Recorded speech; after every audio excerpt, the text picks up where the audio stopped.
Hi guys, it's today and welcome back to my channel, and today I'm reacting to episode 6 of Moonlight Chicken. I can't believe we're already at episode 6. It feels like it hasn't been that long, but before we do get into it, however, I just want to say a quick massive thank you to all my amazing patrons and channel members. If you're interested in joining either of those for early access and uncut reactions to things like Moonlight Chicken, the links for it will be in the description below, along with my social media and my PO box. And if you want to subscribe, that's always greatly appreciated. But now, without further ado, let's get into today's video.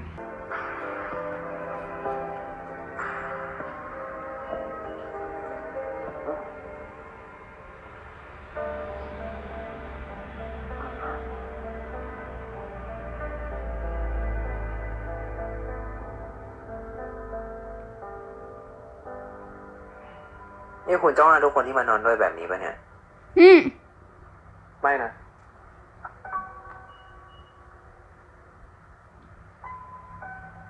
ผมหมายถึงไม่เคยมีใครมานอนแบบเนี้ย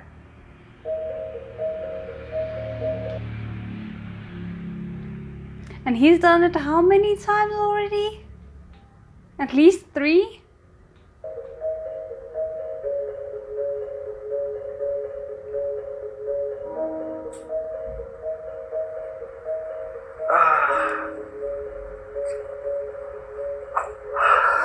นี่ผมทำคุณลำบากหรือเปล่าเนี่ย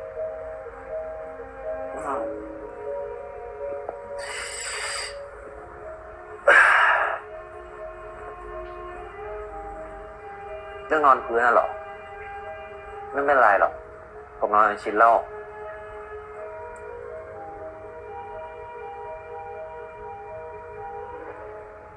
คุณก็รู้ว่าผมหมายถึงเรื่องอะไร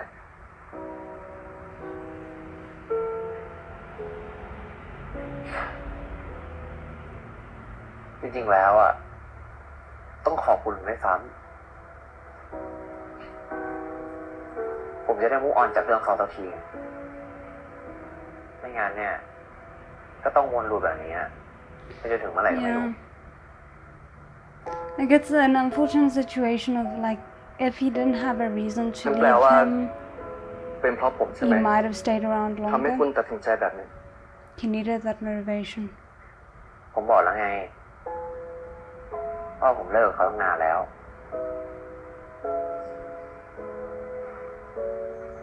แค่ช่วยให้เขาตัดใจง่ายขึ้นแล้ว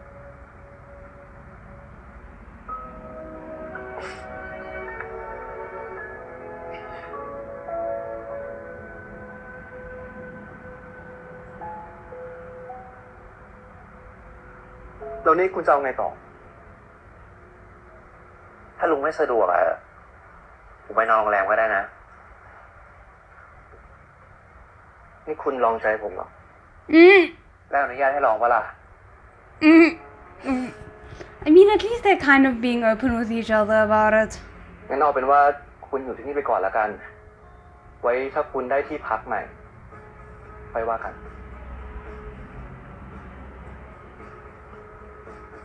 ขอบคุณนะครับ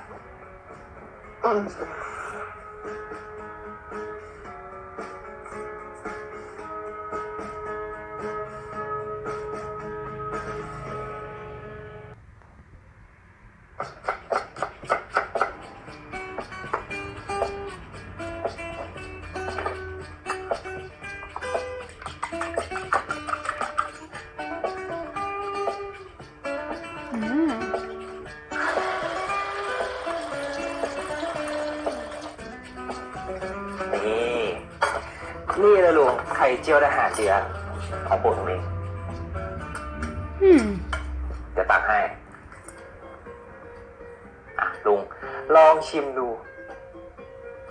That's not the kind of omelette I'm used to. It's interesting.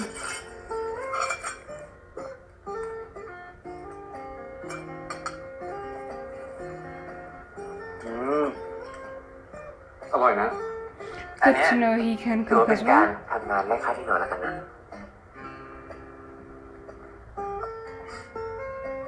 ผมกินง่ายอยู่ง่ายอยู่แล้วยังไม่ยากหรอกลุงแล้วหลินนะ Oh. Ta-da! สวัสดีครับ เฮ้ยกินข้าวได้ยังเปล่าเอาเลยครับพี่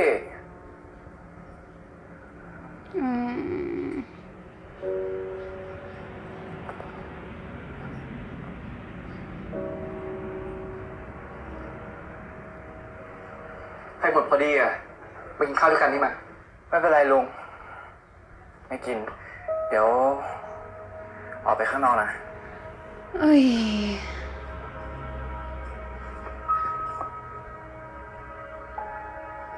I would really like to see them get on the same page before the end of the show. ทะเลาะกันอีกอะดิ Yeah.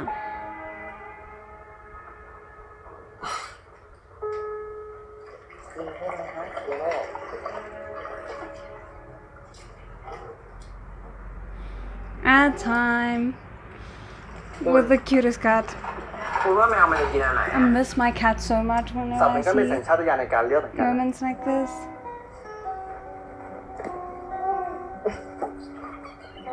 มาหาพ่อมาอยากไปหาพ่อแล้ว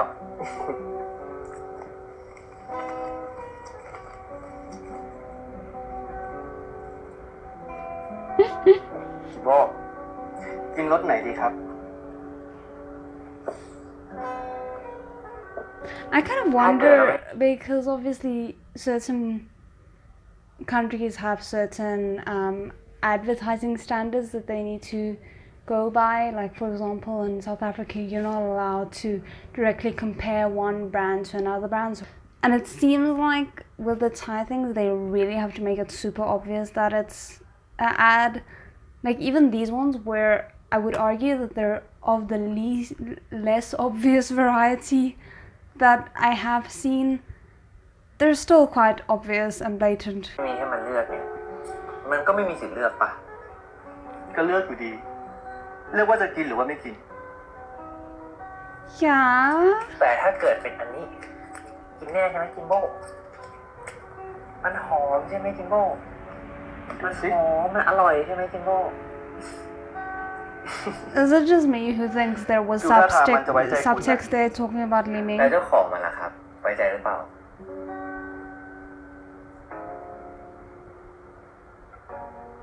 มาเดี๋ยวผมเอาให้จิมโบ้ He didn't answer. มาอร่อยเลยใช่ไหมจิมโบ้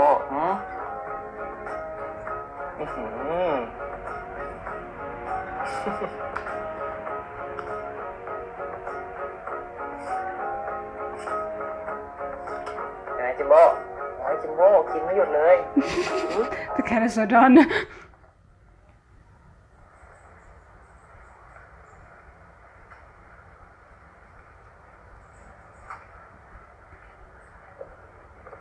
Oh goodness,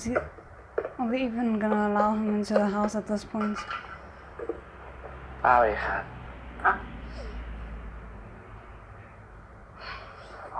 เดี๋ยวผมช่วยครับ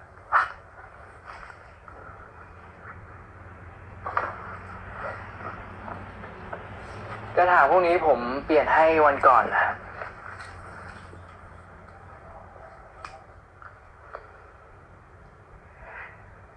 ที่จริงอ่ะลิงมิงก็ทำงานใช้หนี้ป้าหมดแล้วไม่ต้องมาแล้วก็ได้นะฝากบอกจิมด้วย แล้วถ้าผมขอมาหาฮาร์ดอีกได้ไหมครับ I'm glad he asked.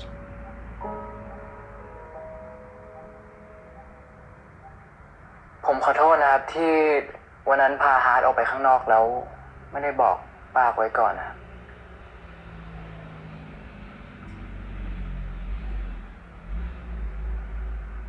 ฮาร์ดเขาบอกว่าอยู่บ้านเฉยๆแล้วเขาเครียดมากเลยครับ ผมก็เลยพาเขาออกไปข้างนอกฮาร์ดเขาบอกหรอ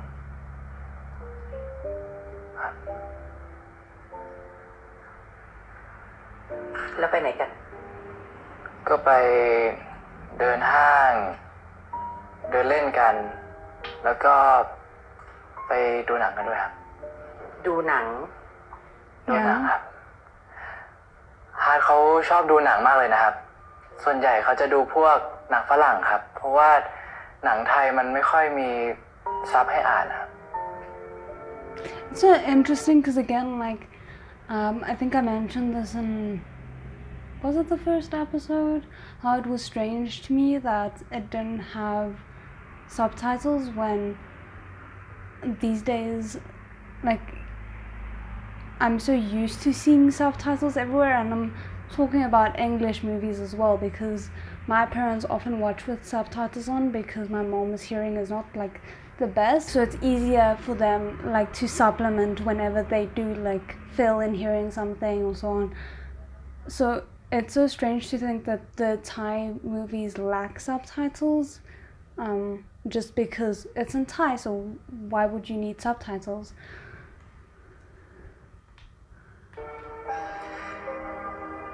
แล้ว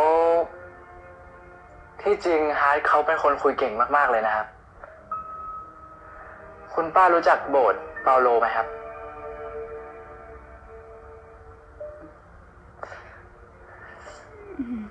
ที่นั่นเขาจะมีกิจกรรมสำหรับคนหูหนวกครับ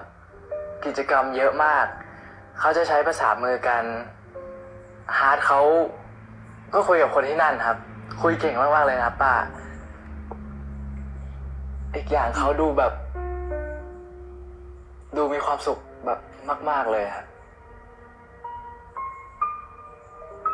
I think it's very good that he's voicing it, because I think that if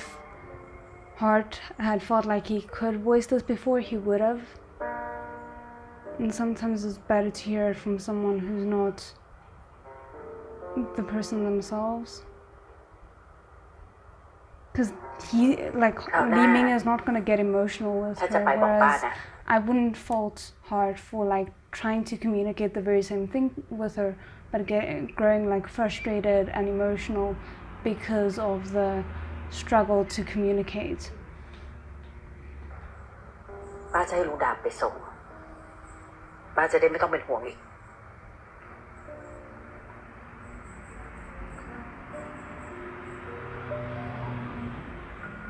ป้าครับผมขอชวนฮาร์ดไปเที่ยวที่บ้านผมได้ไหมครับ I like that he's wanting to take Hart over to Jim's house, because that tells me that he,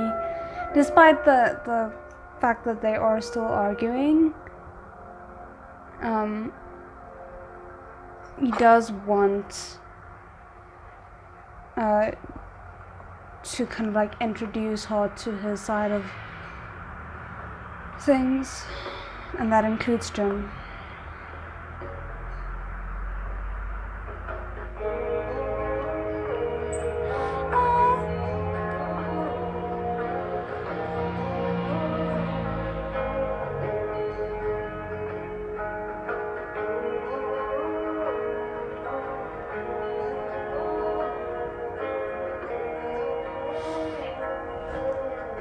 Guys, they're so sweet. Uh,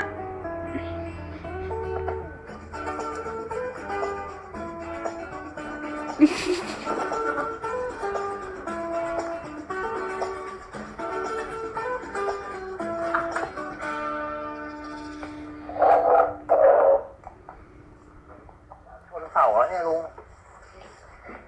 ก็เห็นอยู่เล่นเรือฝากเฮ้ยสวัสดีครับคุณลุง Lang knows. I swear he มา knows. ด้วยกันก็ช่วงนี้นอนบ้านลุงอะลุงคิดไม่ได้มึงนอนบ้านปกติลุงไม่ค่อยจริงจังใครนะเว้ยจริงเหรอNo, no, no, no, no. มึงเป็นแฟนอะไรป่ะฮะยังอะ Nah. มึงนอนด้วยกันขนาด The นี้ way he said เรีย that. กแฟนให้เรียกอะไรอยากรู้เหมือนกันอะถามให้กูดี No, don't do it. Please don't do it. No. คุณลุงครับ อยู่ด้วยกันแบบนี้ ไปไหนด้วยกันแบบนี้ ให้ผมเรียกว่าอะไรดีครับ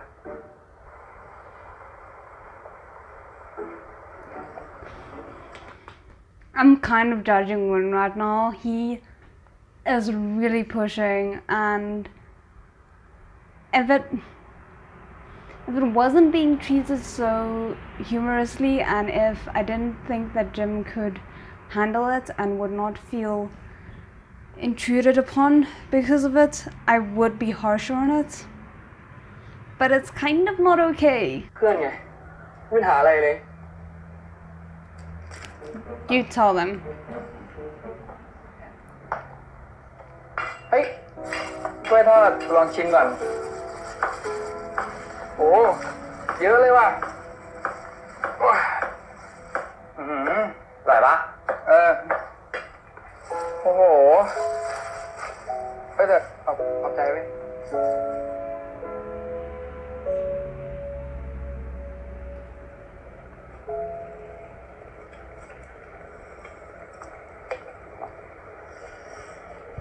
คิดถึงบ้านเหรอ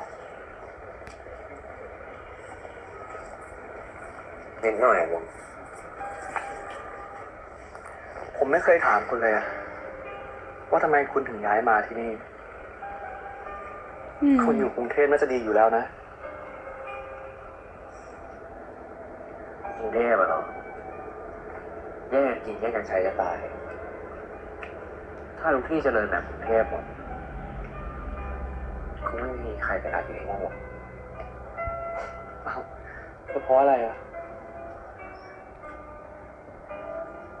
ตอนนั้นตำแหน่งงานมันว่างอยู่อ่ะผมก็เลยลองเสี่ยงดูถ้าเป็นเมื่อก่อนผมก็ชอบเสี่ยง But now you're not ลุงเหรอ ready to anymore. ไม่งั้นผมกับพี่สาวคงไม่หนีออกจากบ้านกันมาหรอก Oh, he has a big sister. ใช่พี่จ๋า Of course. นานๆจะส่งข่าวกันมาที มันบอกว่าเราสองคนเอาตัวรอดเก่ง I wonder where she's at. ป่าผมก็บอกเหมือนกันว่าผมเอาตัวรอดเก่งเราอยู่ที่ไหนก็ได้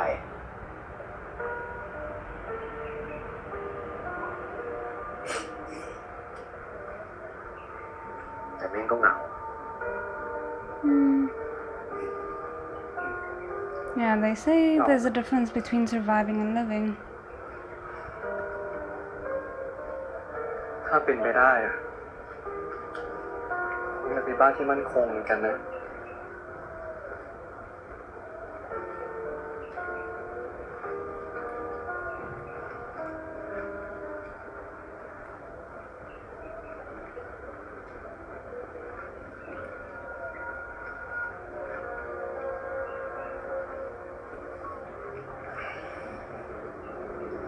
ใครเขาก็อยากมีบ้านที่มั่นคงเท่านั้นแหละป๋าผม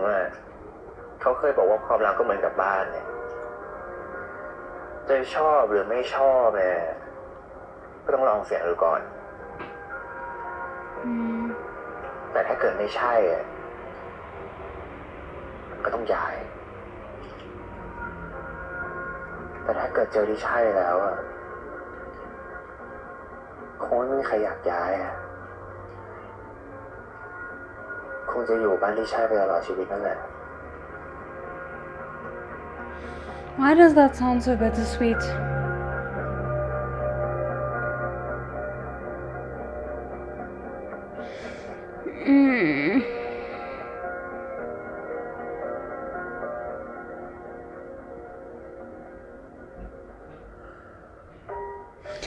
I struggle to figure out how I feel about the way that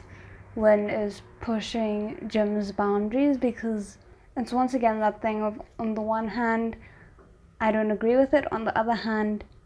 I feel like Jim would reassert his boundaries if it was what he really wanted. And I don't know. Because also I can't deny that I so badly want them to get together. So it just sucks.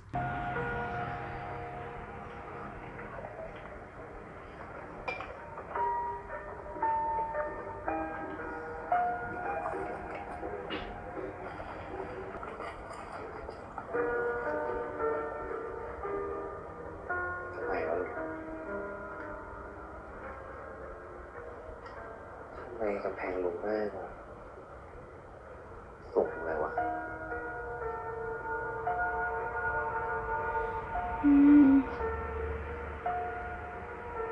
หรือว่าไม่ใช่สำหรับลุง Fair question. เป็นพวกผมเองนะครับ I'm sorry, like that is legitimately actually a reason I fully believe that. It's a good one. But it's just been memed so much that every time I see it, I can't help but smile. กลับมาที่เดียว เจอกัน แค่กลับบ้านต้องถอดแหวนด้วยเหรอเป็นอะไรอะผมก็แค่ลืมอะลืมทุกวันศุกร์ทุกครั้งที่กลับบ้านเลยเนาะเดี๋ยวชวนทะเลาะได้เปล่า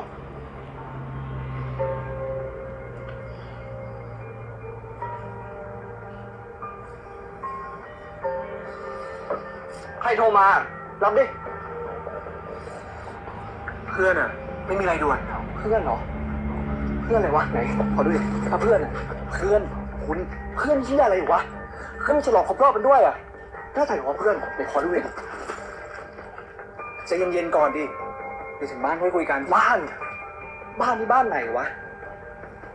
ทุกครั้งที่คุณกลับบ้านอะผมติดต่อคุณไม่เคยได้เลยรู้ปะบอกว่าที่บ้านไม่รู้เรื่องของเราสองคนนะผมไม่เชื่อนะเว้ย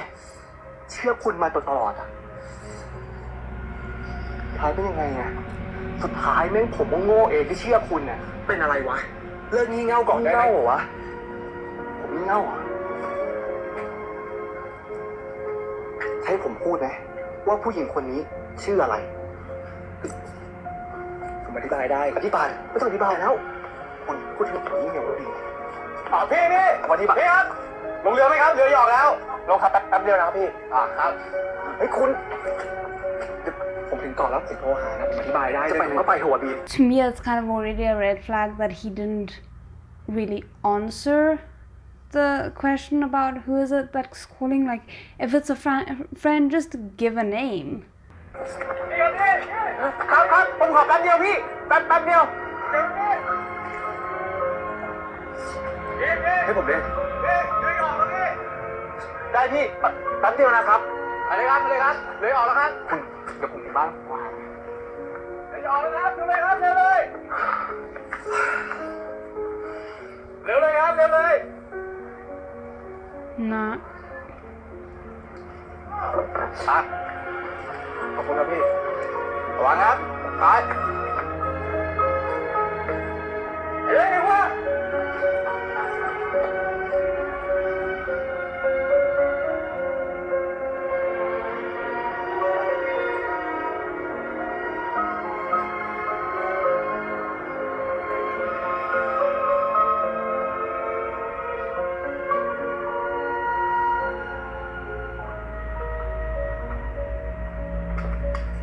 เกิดเหตุขึ้นอีกครั้งนะคะแต่คราวนี้เป็นเรือข้ามฟาก Oh เหตุการณ์เกิดขึ้นวัน damn. นี้นี่เองค่ะ เวลา 10 โมงครึ่งเรือข้ามฟากจากพัทยาไปยังเกาะล้านเกิดอุบัติเหตุล่ม ตอนนี้เจ้าหน้าที่ตำรวจยังสรุปสาเหตุไม่ได้ เบื้องต้นมีผู้เสียชีวิตแล้วจำนวน 14 ราย และมีผู้สูญหายที่ยังสรุปจำนวนไม่ได้ คาดว่าอาจเกิดจากเครื่องยนต์ขัดข้อง I mean, because my brain was just about to go to how did he end up owning the diner if it seems clear that his ex wouldn't have just let things go the way they were. But this makes an unfortunate amount of sense.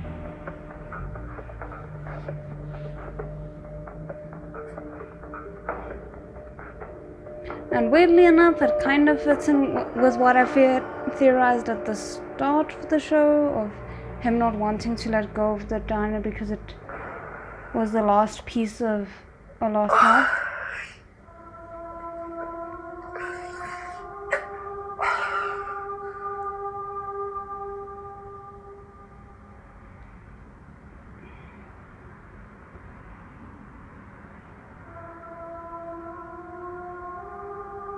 Can you imagine? Because now you can't really check in with his family either, because apparently they don't know about you guys.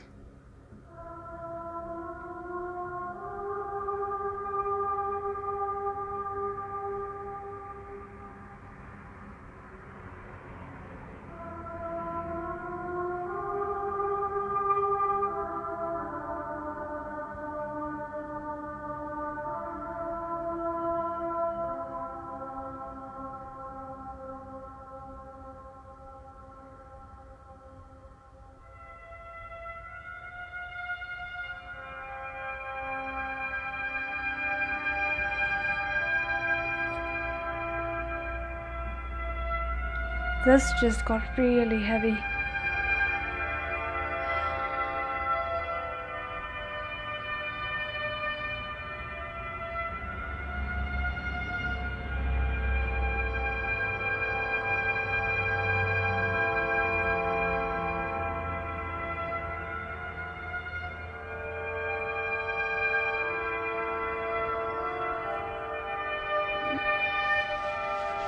คุณรู้ไหม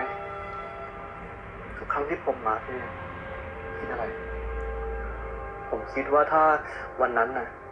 ผมทะเลาะกับเขาให้แรงกว่านี้ดึงเขาไปให้เขาไปขึ้นเรือ He might still be alive. ผมคงไม่ต้องรู้สึกอะไรแบบนี้ มันไม่ใช่ความผิดของผมสักหน่อย Yeah, that's easy to say, unfortunately. Like, it's easy to say that and to logically know that, but emotionally it's a different story.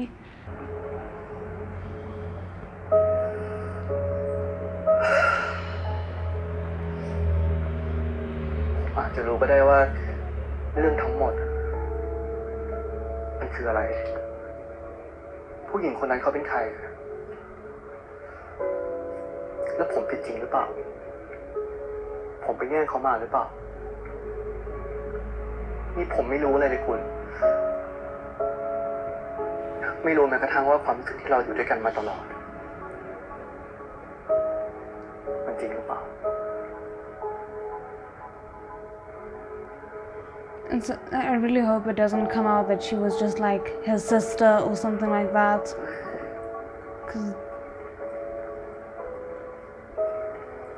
that would make me so angry. เวลา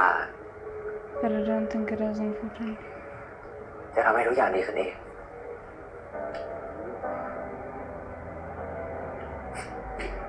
ยิ่งโตหาเป็นมันยิ่งหายากผมว่าไง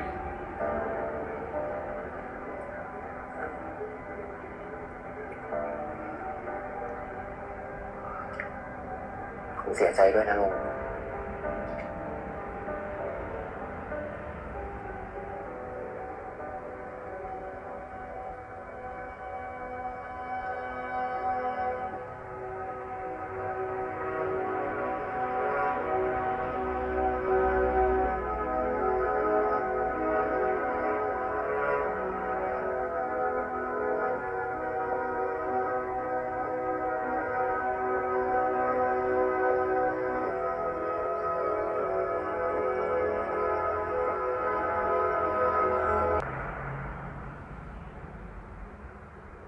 That's abrupt.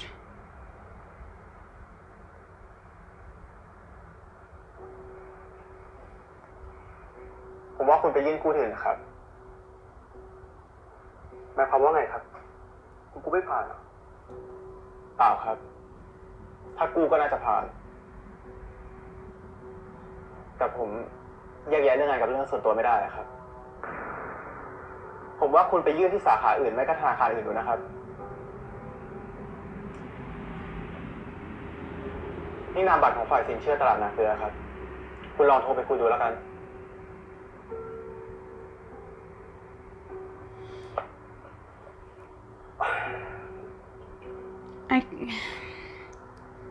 A small part of me wants to respect him for at least admitting that he can't do it,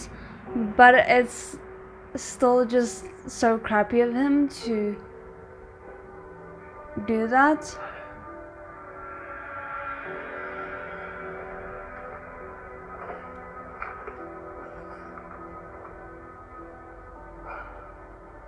What am I getting?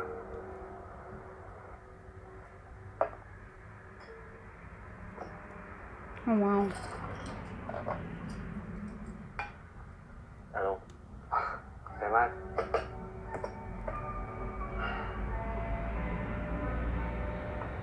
คิดถึงเฮียหมูเหมือนกันนะเหมือนเพิ่งเจอเฮียแกไปได้ไม่นานนี่ผมก็รู้สึกเหมือนพ่อยังอยู่กับผมอยู่เลยอะเพราะแม่อะบ่นให้ผมฟังทุกวัน แล้วเจ๊หงนี่แกเหงาบ้างไหมเนี่ยเหงาดิผมก็เลยไม่ค่อยออกไปไหนอะลุงอยากอยู่คุยเป็นเพื่อนแกกลัวแกเหงา ไก่ป่านี่ก็เป็นเด็กที่น่ารักมากเลยหรือเปล่าเหรอ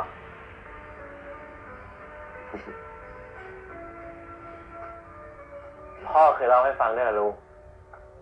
ว่าแบบตอนแม่สาวๆอะนะแม่ตามจีบพ่อแบบตื้อแบบสุดๆอะลุงตอนแรกพ่อผมก็ไม่ชอบนะ I'm so scared. I want to protect him because I'm so scared that he's gonna try and confess and Jim is gonna reject him. And even if he doesn't, that's like.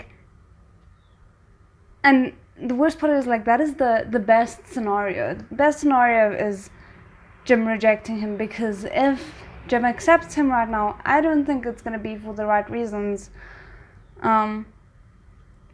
So in my opinion, Jim needs to reject him, but I don't want him to get rejected. And also, we just had like Jim referring to him as a kid, which to me immediately kind of like creates that emotional space of like, I see you not as someone I can view romantically. And this is all just so awkward. I'm terrified. พอไปมาพ่อก็เล่าว่าคนเราอะลุงมันใจอ่อนได้จริงๆนะพอตามตื้อไปเรื่อยๆอะไรอย่างเงี้ยสุดท้ายเขาก็คบกัน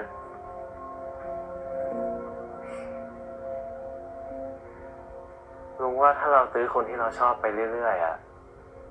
เราจะสมหวังปะ แต่ลุงคิดว่าของแบบเนี้ยมันอยู่ที่ชอบหรือไม่ชอบมากกว่า คนไม่ใช่ลุงคิดว่ายังไงก็ไม่ใช่ งั้นผมพอจะเป็นคนที่ใช่สำหรับลุงได้ปะ Kuiper, I commend you for being this brave. And just being straight out with it as well. Can I protect him? ลุงขอโทษนะไก่ป่า Like, this is for the best, but I don't want to see him hurt like this.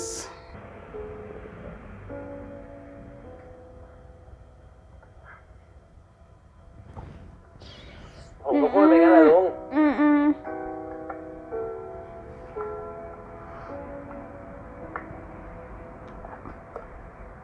ลุงชิมนี้ให้หน่อยดิ แม่ชอบบอกว่าผมทำจืด แต่ว่าผมว่ามันก็โอเคแล้วนะ He's trying so hard, ชิมให้หน่อยลุงกินข้าวกันไหม but it's so obvious that he's struggling.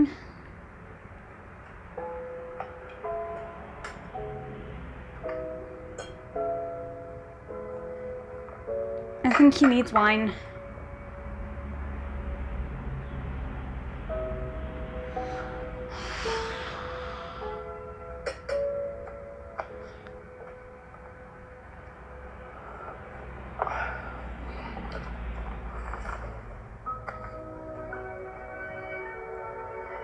ไก่ป่า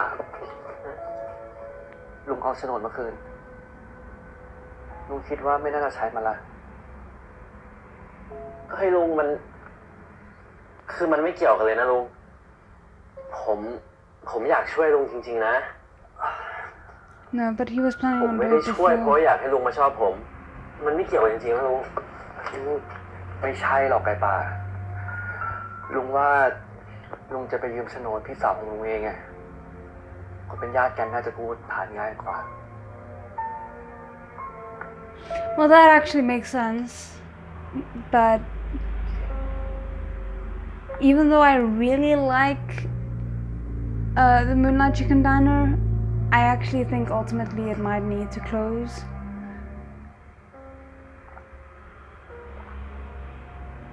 Because it feels so symbolic of all the trauma that Jim has been carrying. ไอ้ไก่เป็นไงบ้างวะ ให้กูไปอยู่เป็นเพื่อนไหมมึงไม่ต้องห่วงลุงเขาหรอกมึงห่วงตัวเองก่อนปะ Yes. แค่นี้ก่อนนะมึงลุงถามเลยดิลุงคืนโฉนดไอ้ไก่ป่าไปแล้วเหรอคืนไปแล้ว ลุงคืนทำไมอ่ะผมไม่เข้าใจ ไอ้ไก่ป่ามันว่ายังไงอะเพราะว่าอย่างนั้นแหละแต่เรื่องโฉนดกับเรื่องไก่ป่ามันคนละเรื่องกันปะวะลุงไอ้เล้งกูไม่อยากเอาความรู้สึกของคนอื่นอะไปใช้ประโยชน์ว่ะกูว่าแม่งเห็นแก่ตัวไปหน่อยลุงถ้าคนเรามาเข้าตาจนมันก็เห็นแก่ตัวกันเป็นเรื่องปกติปะลุงเข้าตาจน He's not แต่มันต้องมีศักดิ์ศรี wrong ต่อไว้เล้ง but the thing is like I feel both arguments are valid. It's not wrong. You sometimes do need to be selfish, but I think everyone needs their own like boundaries and limits to how selfish they're willing to be, and clearly this is one of Jim's. So มึงลองคิดดูนะเว้ยถ้าเป็นมึงเองอะมึงก็ไม่อยากให้ใครทำแบบนี้กับมึงเหมือนกัน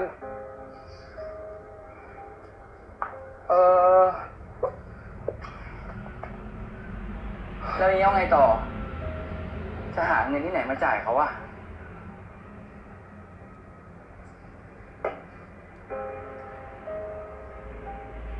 เดี๋ยวกูจะคุยกับที่บ้านว่ะน่าจะพอมีที่ให้กูอยู่ได้ is there a tension between him and his family?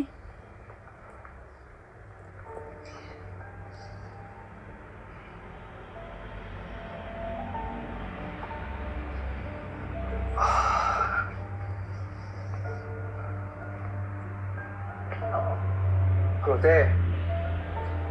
จ๊พอจะมีโฉนดให้ผมยืมหรือเปล่า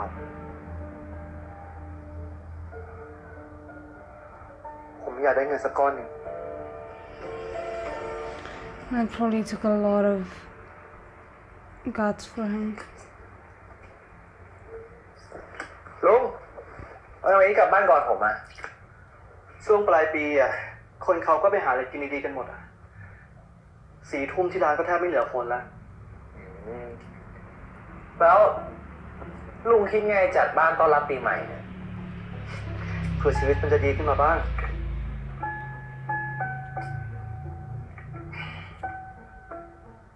ผมช่วยดีกว่าเอาสิอย่างเงี้ย This is open in the span of days, I'm realizing.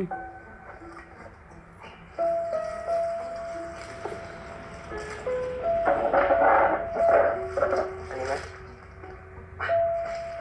เดี๋ยวคุณช่วยหยิบกดเกณฑ์ให้ผมนะได้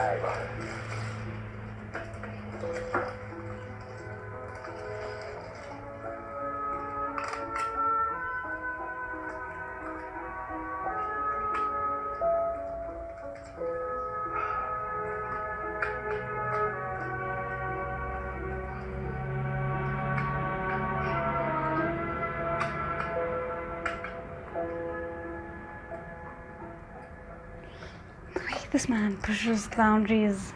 สปาร์กปะลุง Mm.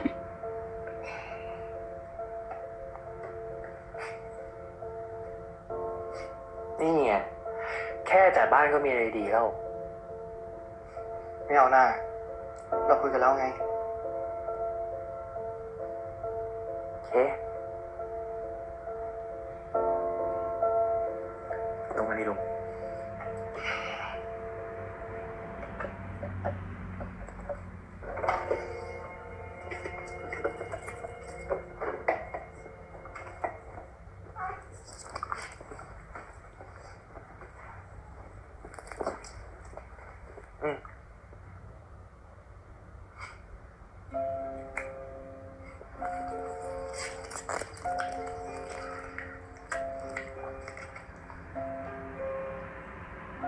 It's always this particular brand that like puts out sponsorships.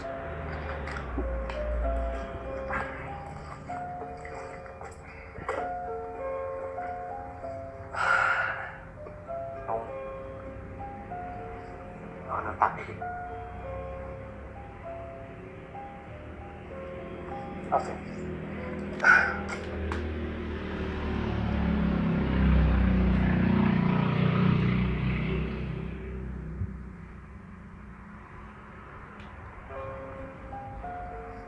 เอาน้ำตักดิ เอาสิ See, this is why I struggle to like understand how I'm feeling about when pushing the boundaries, because Jim is almost, it feels to me like allowing him to push the boundaries. Like a part of him wants to accept it, but the other part is ลุงคิดว่าที่ resistant. นี่เป็นบ้านของลุงหรือเปล่าอะ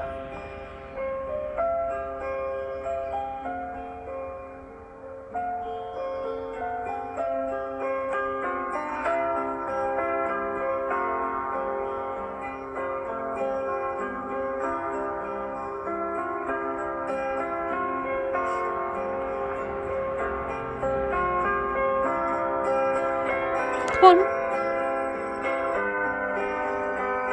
Damn it.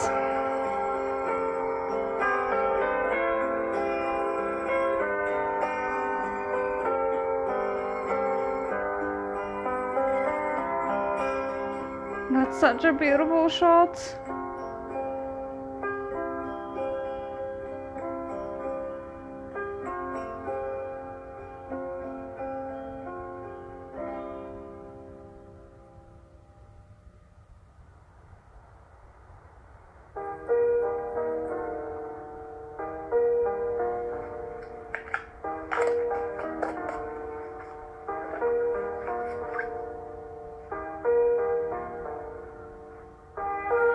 Are you dressing up a little bit? Or is it more like just a general New Year's Eve thing?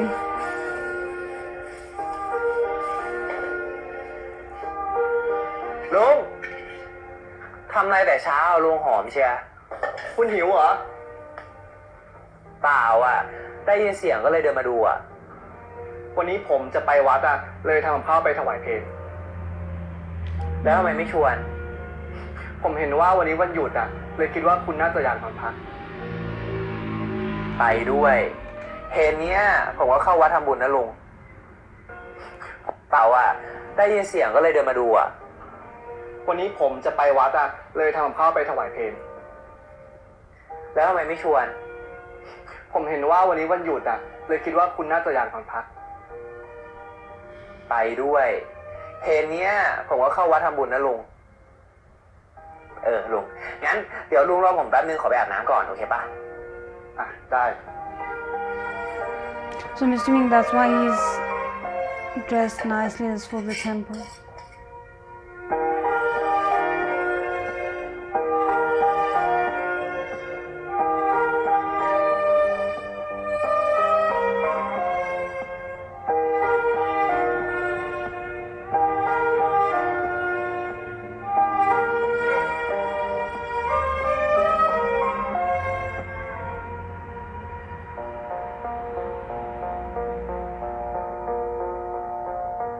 กรวดน้ำแล้วก็รับพรกัน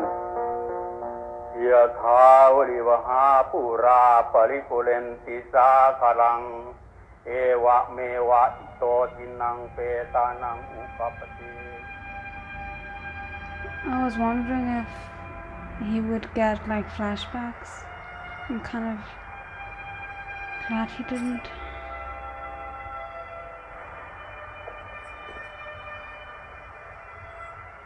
Hmm.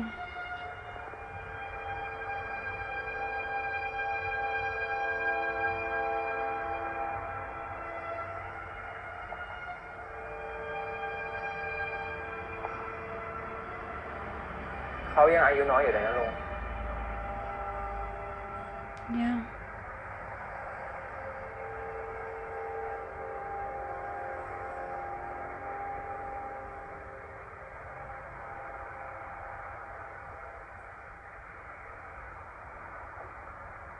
ชีวิตไม่มีอะไรแน่นอนจริงๆ ความตาย บางครั้งมันก็ง่ายเกินไปเนาะ Yeah.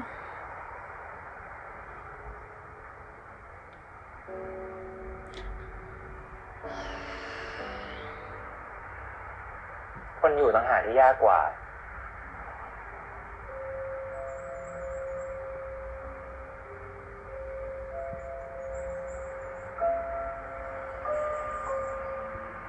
ผมยังคิดอยู่เลยว่าถ้าเขาอยู่ตอนเนี้ยจะเป็นยังไงบ้าง Mm. Yeah, because then you could have maybe at least had closure. Whereas now it's always like this guilt, this wondering of what if you live, you both could have maybe gotten closure and both have had a better life separately. Or gotten back together, who knows.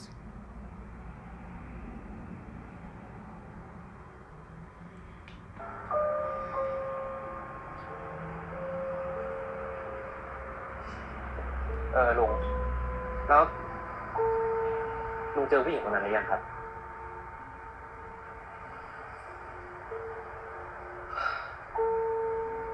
จะให้ผมเจอเขาในฐานะอะไรอีกอย่างผมก็ไม่รู้ว่าจะไปเจอเขาทำไมด้วยก็ไปเจอ Would you be able to find her though, even if you ก็จะได้ wanted ไม่ต้องอยู่กับ to? ความค้างคาใจแบบนี้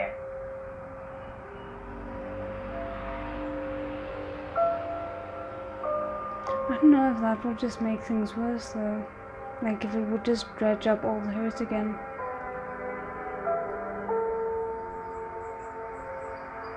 ผมไม่รู้จักเขาอะไม่รู้อะไรเกี่ยวกับเขาเลย ถ้าเกิดอยากรู้อะก็ไม่ยากปะลุง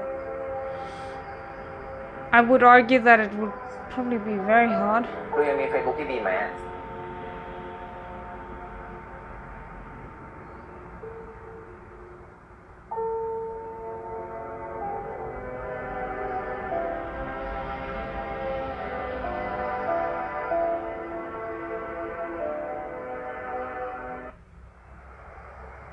The way these abrupt cuts throw me, I'm assuming this is where like the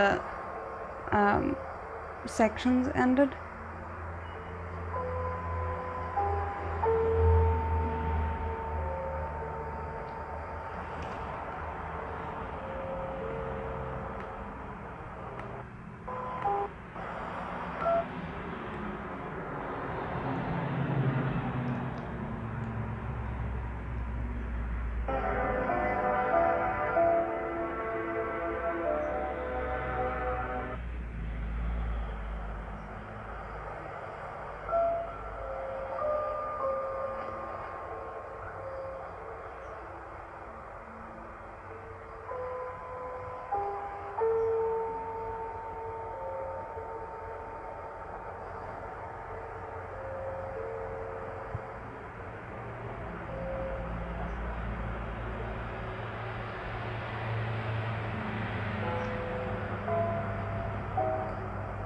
I'm genuinely scared because อยากให้ผมเข้าไปด้วยไหม it's either gonna be a sister or it's gonna be a wife or girlfriend who seems like she might be older with a ผมรอแถวนี้นะครับ child.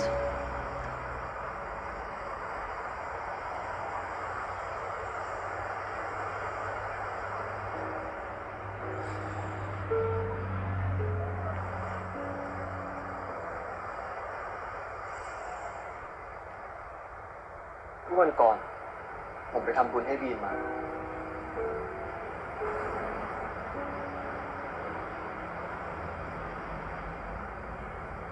ที่จริงผมก็ไม่รู้ว่าจะมาที่นี่ทำไมเหมือนกัน อาจจะเป็นเพราะว่าผมไม่รู้อะไรเลยมั้งเลยมา แล้วคุณอยากรู้อะไรล่ะ คุณรู้เรื่องของผมหรือเปล่า รู้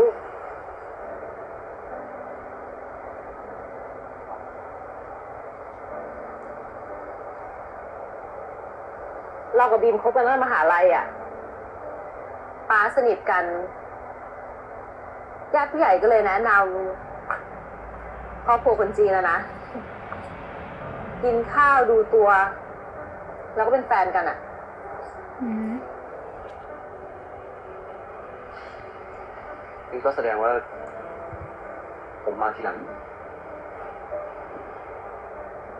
แล้วไงหรอ สุดท้ายเขาก็คบคุณด้วยอยู่ดี คุณรับได้ เรื่องแบบเนี้ยไม่มีใครรับได้หรอก พอฉันรู้ ฉ ฉันก็ยื่นคำขาดให้กับเขา ให้ไปเลิกกับคุณ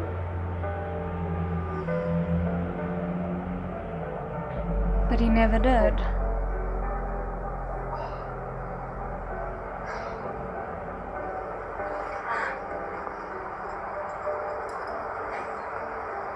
What kind of way to end the story is that? Like, you say that, but obviously that never happened. แล้วถามคุณกลับบ้างสิ ถ้าเป็นคุณแล้วรู้เรื่องเราอ่ะ คุณจะทำไงหรอ ผมก็คงปล่อยให้เขาเลือก ใจดีจังเนอะบีมเคยบอกกับเราว่าเขาขอเวลาเพื่อจะไปแก้ไขปัญหาระหว่างเราอ่ะ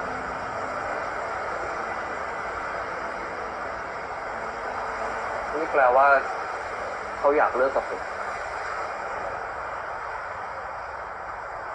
เราก็ไม่รู้เหมือนกันเขาเสียไปก่อน แต่ถ้าถามเราลึกๆนะเขาไม่อยากเลิกกับคุณหรอก Yeah, I ถ้า think. เขาอยากเลิกเขาคงทำไปนานแล้ว เขาคงรักคุณมากอ่ะ เหรอ That must have taken a lot ผม for อยู่กับ her ความ to สงสัยนี้ say. มาตลอด ผมไม่รู้เลยว่าที่ผ่านมาเขารักผมจริงหรือเปล่า รักสิ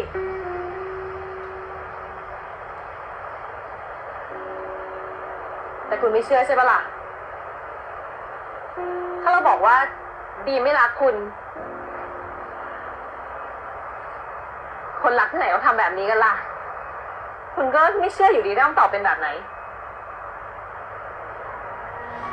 Yeah, so either way, can't be one. เรามันก็แค่รักผู้ชายเห็นแก่ตัวคนหนึ่งเลย I'm kind of glad she said that because even though I don't think like Beam deserved death, obviously, I think people have a very hard time admitting that someone who passed away was maybe not the best person once they've passed away. แต่เราก็ให้อภัยเขาหมดแล้วนะ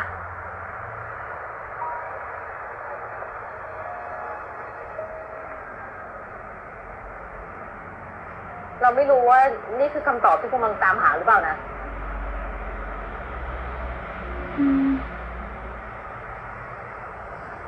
I don't know. I think it might have helped. ผมดีใจนะครับ ที่อย่างน้อยบีมเขาเคยคิดทำในสิ่งที่ถูกต้อง ม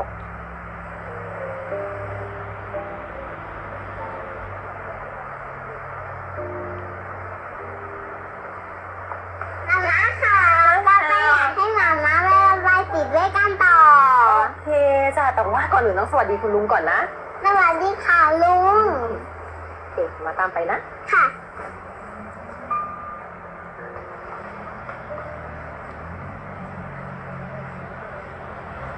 ปาแปมไม่ใช่ลูก ไม่ใช่อย่างที่คุณคิด เราแต่งงานแล้ว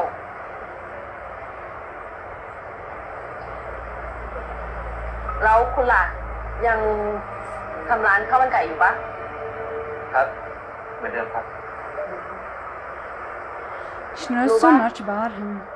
เราเคยตามคุณกับบีมไปที่ร้านข้าวมันไก่ด้วยนะ Oh damn. โคตรโกรธเลยตอนนั้นอะ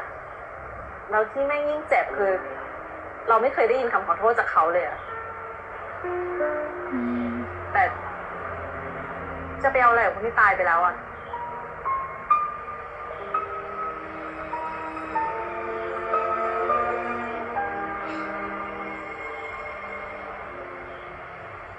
Yeah, sometimes unfortunately you kind of just have to เรา live เลิกจมอยู่กับอดีตแล้ว with the scars that ปัจจุบันชีวิตเรา the มีความสุ people ขดี bestowed on you without any opportunity for เราขอตัวก่อนนะ closure. มื้อเนี้ยเราเลี้ยง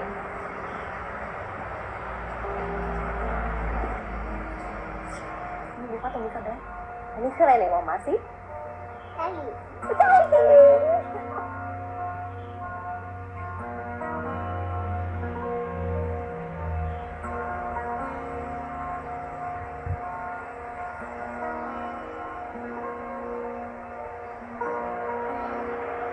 าวร้านนั้นอร่อยนะลุง ไม่กินเลยคุณ แล้วลุงเย็นจะกลับไปกินอยู่ไหมอะ ไม่อ่ะ ผมจะกลับไปครับ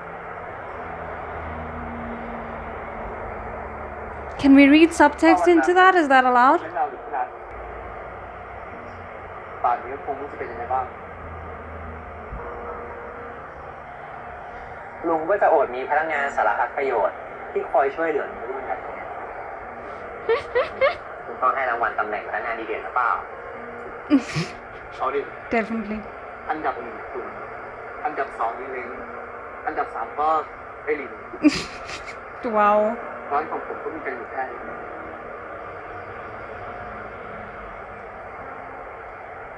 นี่ลุงให้ผมเป็นคนในครอบครัวเลยเหรอ Whoa. We're making such good progress, and then you just go and you bulldoze right into the very big questions. นี่เป็นปีหนึ่งที่ผมโล่งที่สุดในชีวิตเลย That's good.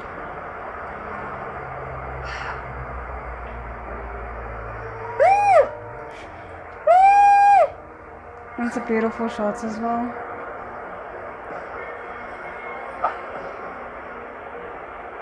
นี่ไปไหนอะลุง ไม่รอเขาจุดพลุข้ามปีก่อน There's fireworks? ผมดูจนเบื่อแล้ว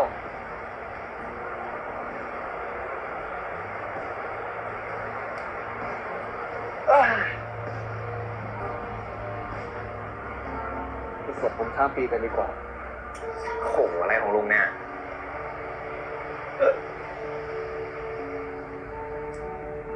Just casually holding his hand as if that is totally in the norm for you guys.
Yeah, no, this was not an easy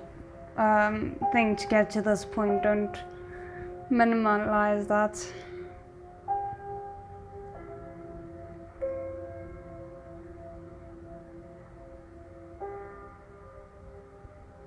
I like how quiet their interactions have become as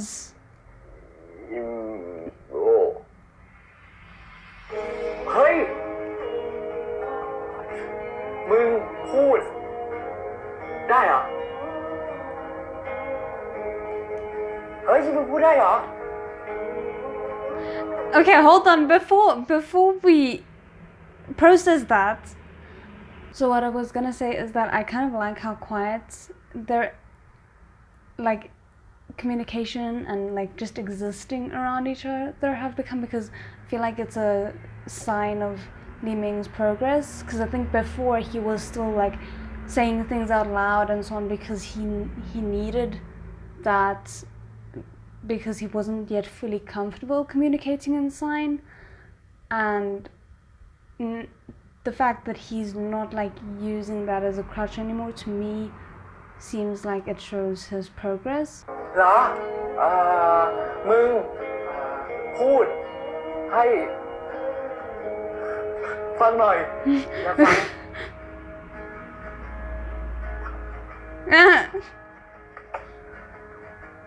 Because this is the first time he's ever heard his voice, I'm just realizing.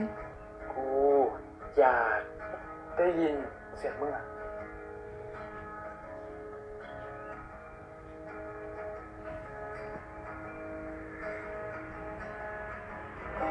I Oh, it's so stressful. เฮ้ยกูได้ยินมึงพูดชื่อตัวเองจริงวะเฮ้ยทำไมเก่งจังเลยอะมึงพูดได้ไงวะเก่งเว้ยกูดีใจเว้ยมึงพูดได้ไงวะฮะกูดีใจเว้ยเข้าใจไหมเนี่ยกูดีใจงงอะไรกูดีใจโดนกดอะไรเก่งวะพูดดิใกล้กันมาแล้วนะคะกับช่วงเวลาคืนเขาดาวค่ะส่งท้ายปี 2022 เข้าสู่ปี 2023 ค่ะซึ่งเชื่อว่าน่าจะเป็นปีที่หลายคนนั้นรอคอยอยู่เลยนะคะเพราะว่าหลังจากที่เราต้องเผชิญกับวิกฤตโรคระบาดมานานหลายปีค่ะในที่สุดปีนี้เราก็ได้เฉลิมฉลองกันอย่างยิ่งใหญ่เหมือนเดิมแล้วนะคะ Was this the first year that they were allowed to do that? แต่เชื่อว่าทุกคนที่ผ่านมันมาได้ก็คงจะเห็นแล้วนะคะว่า I say that and then I realized that last year, at the beginning of last year, we were still wearing masks, so it's actually not that strange. เวลาที่ดีที่สุดร่วมกับคนที่เรารักนั้นมีค่าและสำคัญมากแค่ไหนค่ะ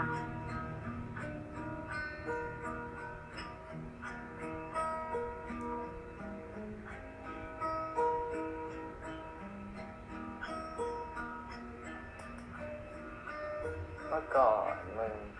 ไม่เคยอ๋อ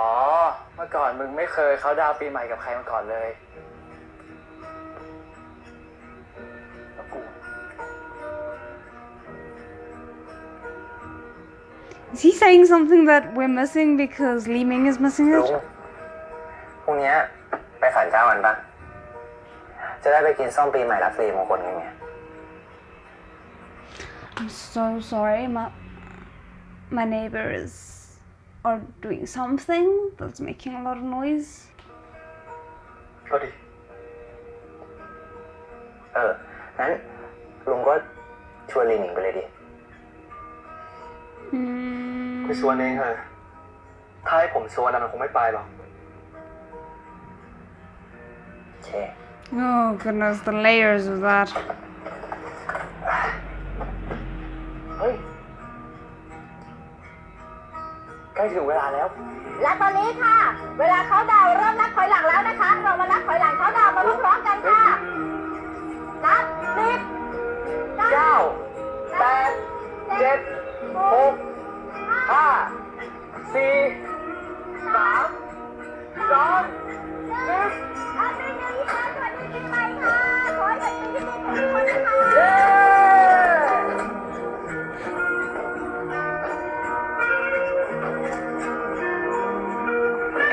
เฮ้ยลุงพอลุงใส่ชาร์จอ่ะขอยืมกุญแจก่อนดิ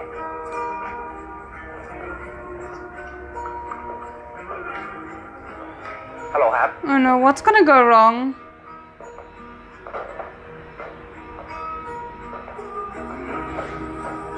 Please don't walk in on them having like a moment. That would be so awkward for Li Ming.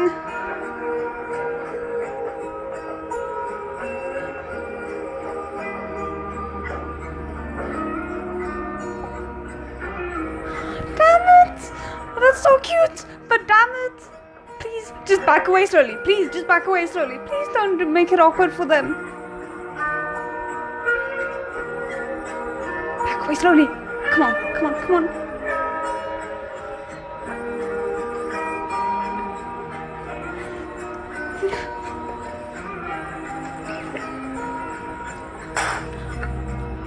Oi!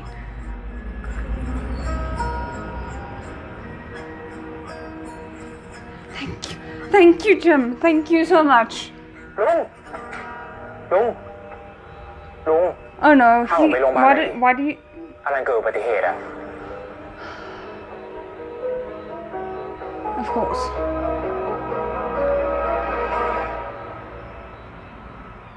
Why did it look like he had both of their rings on? But also, why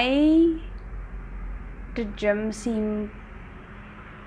like distraught over finding Heart and Li Ming kissing? Like, just why? มันเป็นไงบ้างวะตำรวจบอกว่ามันเมาอ่ะ ตอนนี้เลิกไปตรวจอยู่ในเหตุการณ์ตอนชนกูก็ไม่รู้ว่ะแล้วมันเมาได้ไงวะ ปกติไม่กินเหล้าไม่ใช่เหรอก็ใช่ไงปกติมันไม่กิน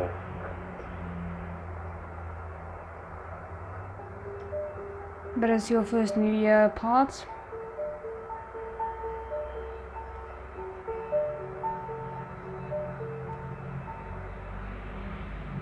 ท่านนะคะญาติคนไหนสะดวกเฝ้าคนไข้คะเดี๋ยวจะได้อธิบายรายละเอียดให้ฟังค่ะ No one?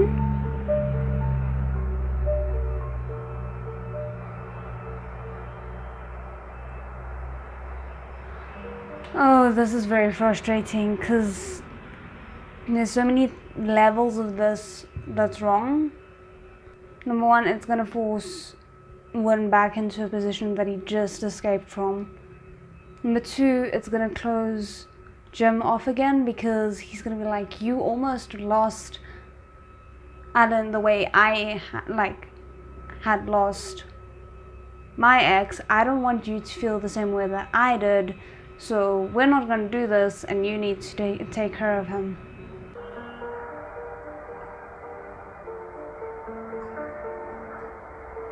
ลุง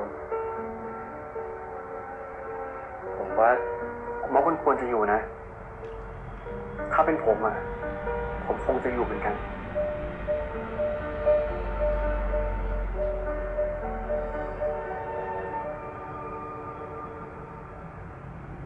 I will say it again, like, I wish Jim would